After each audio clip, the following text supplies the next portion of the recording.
Monsieur le maire, messieurs les officiers généraux, mesdames, messieurs, nos chers invités, nos chers frères d'armes, nous sommes réunis aujourd'hui pour nous souvenir de nos morts et pour rappeler notre inébranlable fidélité et attachement envers tous nos morts.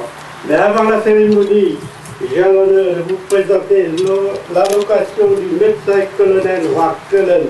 Chúng ta họp nhau hôm nay là để tưởng niệm đến các người anh em của chúng ta đã hy sinh và để chứng minh lòng trung thành không lay chuyển và sự ràng buộc của chúng ta đối với các chiến sĩ Việt Nam Cộng Hòa đã ra đi vì tự do. Trước khi bắt đầu lễ tưởng niệm, tôi hân hạnh giới thiệu y sĩ đại tá Hoàng Cullen sẽ nói lên ý nghĩa của buổi lễ. Xin mời đại tá Hoàng Cullen. Monsieur le préfet, monsieur le maire, messieurs les officiers généraux, chers amis anciens combattants, mesdames et messieurs, nous voici réunis pour la 12e fois, le 2 novembre de chaque année, pour nous souvenir des 300 000 combattants vietnamiens morts et disparus des guerres d'Indochine et du Vietnam. En ce lieu sacré, où reposent les restes de centaines d'Indochinois de la Grande Guerre de 14-18, M. Martin, le maire de Nogent-sur-Marne, a bien voulu nous autoriser à élever en 2002 une stèle à la mémoire de nos soldats tombés au champ d'honneur. Ce qui nous a permis d'honorer en même temps la mémoire de nos aînés venus il y a un siècle de leur lointain pays contribuer à la défense de la liberté de la France. En effet, sur un effectif de 100 000 mobilisés à l'époque, 10 000 reposent toujours en terre de France. Que le souvenir indo-chinois fondé en 1927 a commencé à rassembler les dépouilles dans différents cimetières. L'Association des anciens et amis de l'Indochine et du souvenir indo-chinois, sous la direction du général Guy Simon, a pris le relais par la suite et jusqu'à maintenant. Enfin, d'autres morts méritent notre recueillement.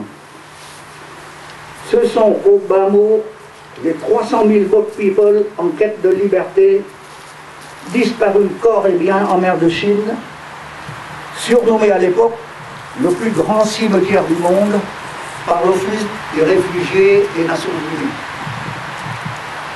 Ce fut alors un génocide propre, si j'ose utiliser ce mot, car on ne retrouve aucune trace des victimes, aucun registre mentionnant leur nom ou la date de leur disparition, aucun témoignage des crimes de leurs bourreaux. Il n'y avait pas de camp, pas de barbelés. Pour le nouveau régime en place, ces gens sont partis de leur plein gré sur des rafios suicidaires.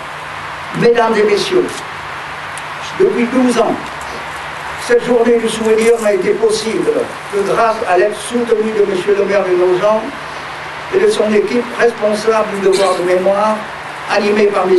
Sauvageau, Echenne et Mme Singer.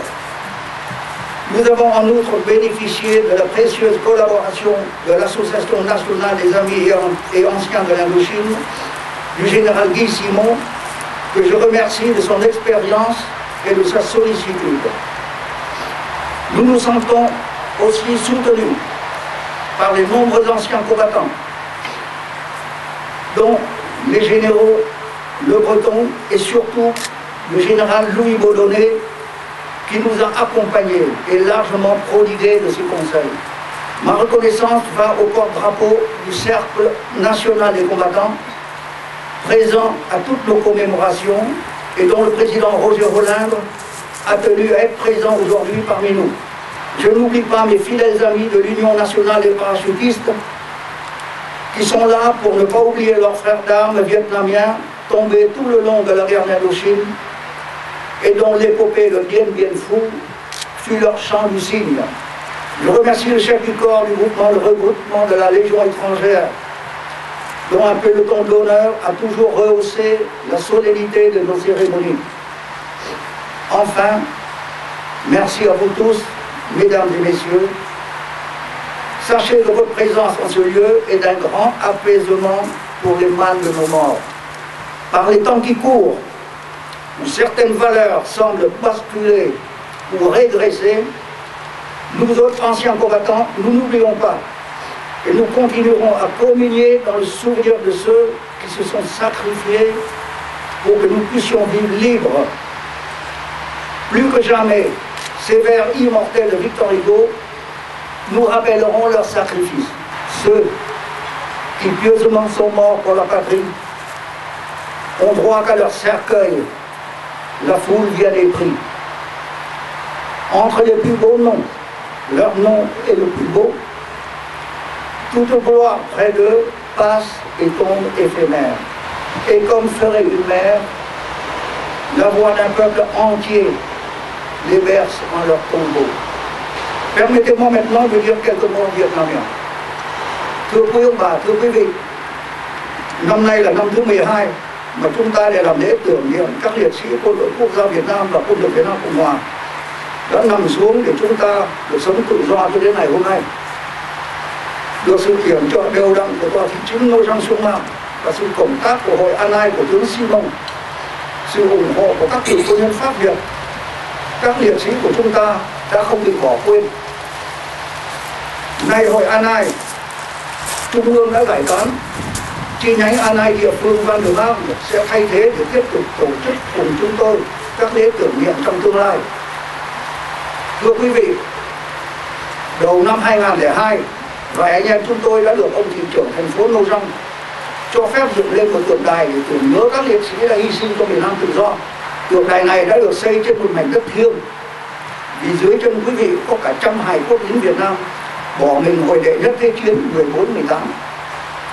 Trong số 100 người được điều động sang Pháp hồi đó, khoảng 1.000 người đã chết và phải gửi xác nơi quê người. Phục vụ dưới nhiều hình thức, họ cũng đã góp công bảo vệ nền tự do của nước Pháp. Thử hỏi quý vị còn ai nhớ đến họ nữa, chứ đừng nói đến hương khói giỗ Tết. Hàng năm đến đây tưởng niệm 300.000 tử sĩ của chúng ta. Chúng ta không nên quên những đồng hương đã chết xa quê hương gần 100 năm rồi. Lát nữa, khi dâng hương trước đài tử sĩ quân lực Việt Nam, xin quý vị hãy quá bước đến tượng đài có khắc 5 chữ nho: Thiên Âu, Hách Nghĩa Liệt, đốt thêm một nén hương cho hương hồn những người này. Sau hết, chúng ta không thể quên mấy trăm ngàn thuyền nhân mất tích trong những điều kiện kinh hoàng trên biển cả để đi tìm một lẽ sống trong tự do. Xin quý vị hãy nhớ đến họ nhân ngày tưởng niệm ngày hôm nay. Xin cảm ơn quý vị. Attention, garde-vous!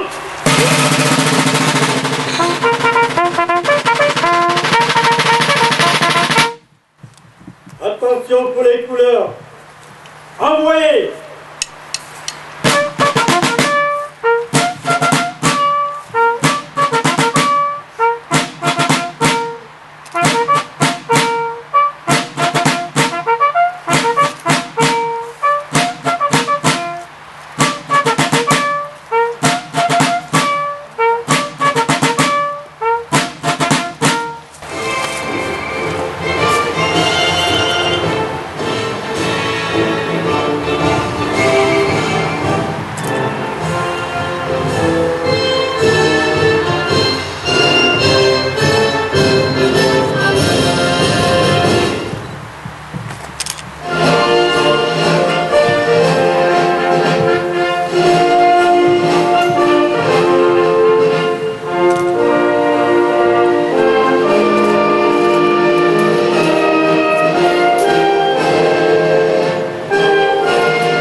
Dépôt de gerbe. J'invite le président de l'amicale franco-vietnamienne de Nogent-sur-Marne, M. Nguyen Ngọc Bách.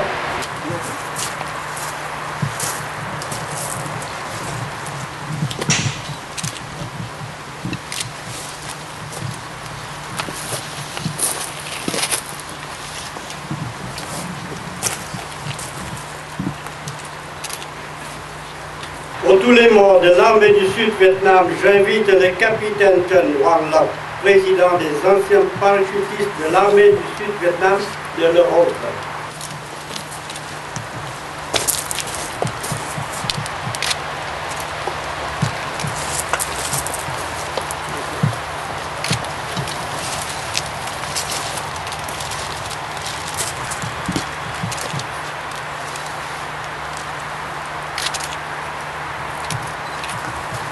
Pour l'année du 22 mars, j'invite le chef d'escadron Archibald de Gaulle.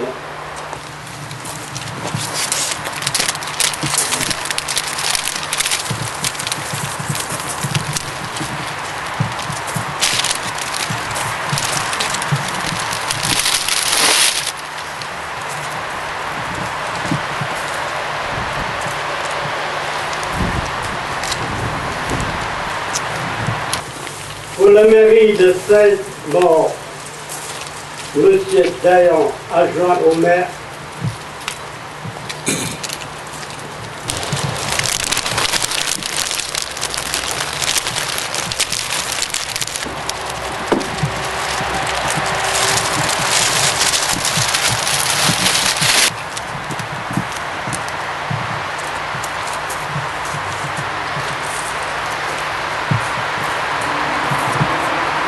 Pour la mairie de Nogent, j'invite M. Jean-Martin, maire de Nogent-sur-Marne, et M. Sébastien Etienne.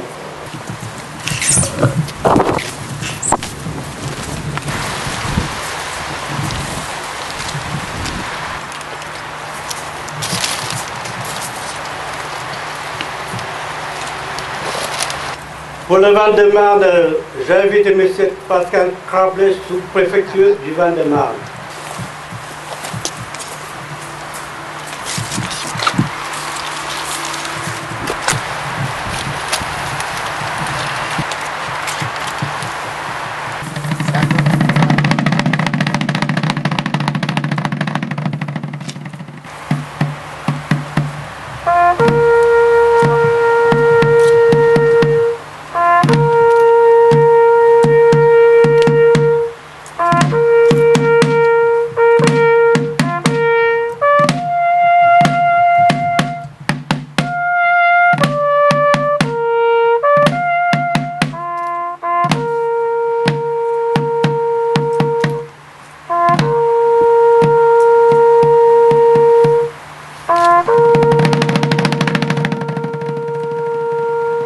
Il est prêtre des missions étrangères, fut missionnaire au Nord-Vietnam de 1952 et au Sud-Vietnam de 1961 à 1976. Curé de différentes paroisses dans les régions du Hanoï, de Phuja, de Lai Châu, de Phu Yen et dans les hauts plateaux Dak To, Kon Tum, Honoré. Et c'est là qu'il est capturé par les communistes et amené dans la nuit dans la forêt vierge. Subissait des pressions idéologiques incessantes des communistes. Expulsé une première fois du Nord-Vietnam par les communistes en 1956. Il continuera sa mission au Sud-Vietnam et expulsé du Vietnam pour la deuxième fois en 1976. Après la chute du Vietnam le 30 avril 1975. Je vous présente le père Paul Cara, người là một linh mục Thừa Sai đã phục vụ tại miền Nam, miền Bắc Việt Nam từ năm 1952 đến năm 1960 và tại miền Nam Việt Nam từ năm 1961 đến năm 1976. Đã làm cha xứ tại các vùng Hà Nội, Phú Gia, Lai Châu, Phú Yên và trên vùng cao nguyên tại Dak To, Kon Tum, Honoré. Và tại đây cha đã bị Cộng sản bắt và dẫn đi trong đêm tối giữa rừng già cao nguyên.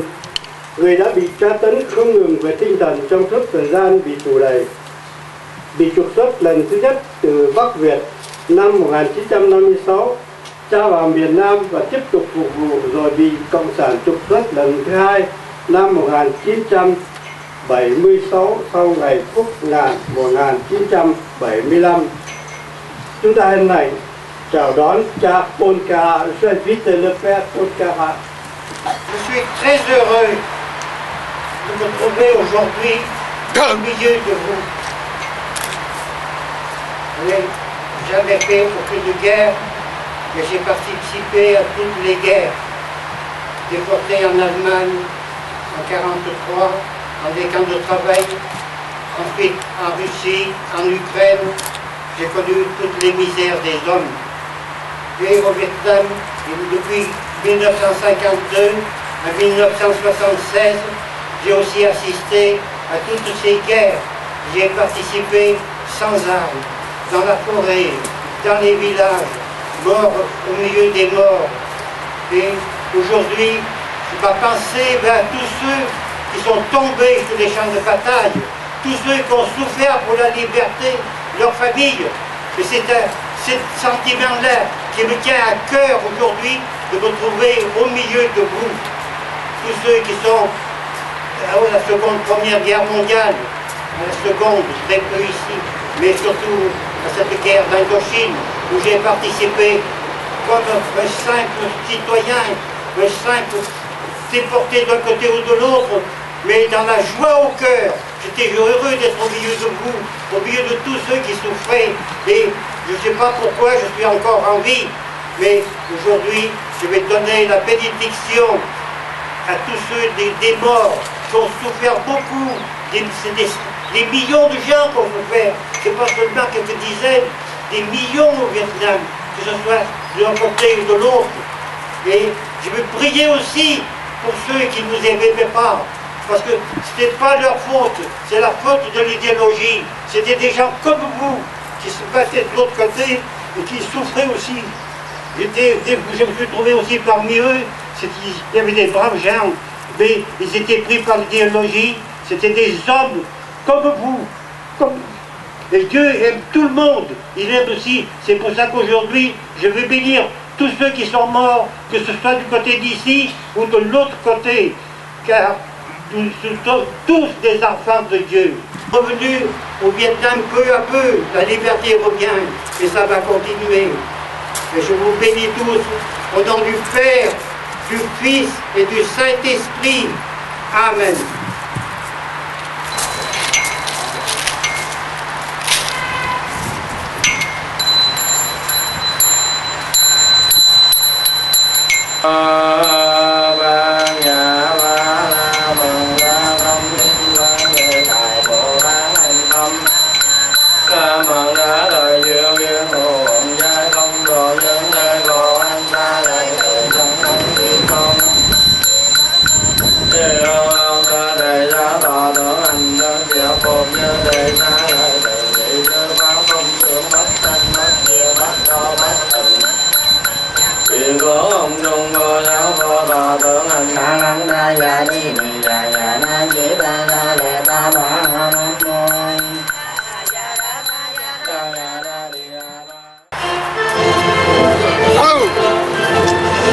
Oh!